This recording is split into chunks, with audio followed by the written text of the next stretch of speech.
Садыр Жапаров и глава киргизского Минздрава нашли лекарство от коронавируса, настойку из сыкульского корня. Ну и здесь вы можете спросить меня, Илья, что такое? Ну, молодцы, какой-то волшебный сыкульский корень, где его уже купить? Постойте, друзья, здесь не все так однозначно. Оказывается, это ядовитое растение, известное как борец или аконит джунгарский. В нем содержится яд аконитин, один из самых сильных растительных ядов. Этот корень опасен как для человека, так и для животных. Им даже травят мух и тараканов. Но президента Киргизии все это, похоже, не смущает. Он утверждает, что с помощью иссык-кульского корня коронавирус на начальной стадии можно вылечить за день-два. Глава Минздрава его, конечно же, поддерживает и говорит, что борец веками применялся в Кыргызстане для лечения сахарного диабета, радикулита, бронхита и даже рака желудка. Ну, в принципе, логично, если у тебя желудка нет, то нету и рака. Вот, теперь они собрались этим ядовитым корнем лечить еще и коронавирус. Причем глава Минздрава не отрицает, что даже от одного глотка настойки человек может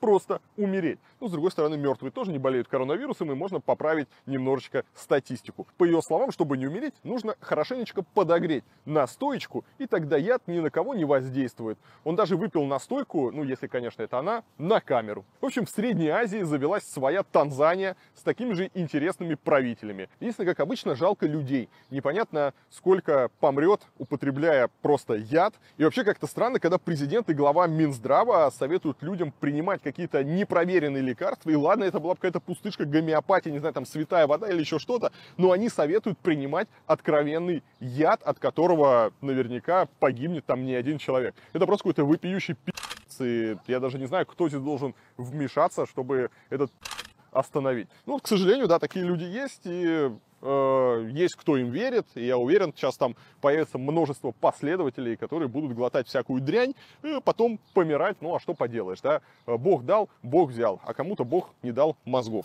Вот, очень грустная история. С другой стороны, я сразу вспоминаю, когда только начинался коронавирус, помните, были все эти разговоры конспирологов, да, что это богатые придумали специально, чтобы сократить население Земли. После того, как ты видишь, что в Киргизии предлагают лечить коронавирус ядом, я сам начинаю верить в эту конспирологию. Действительно, ведь богатые могли придумать коронавирус для того, чтобы сократить количество дураков на свете. Мне кажется, они спланировали то, что рано или поздно появится какой-нибудь президент Киргизии, который будет рекомендовать пить яд, и дураков на земле станет меньше. Что сказать? Хороший план.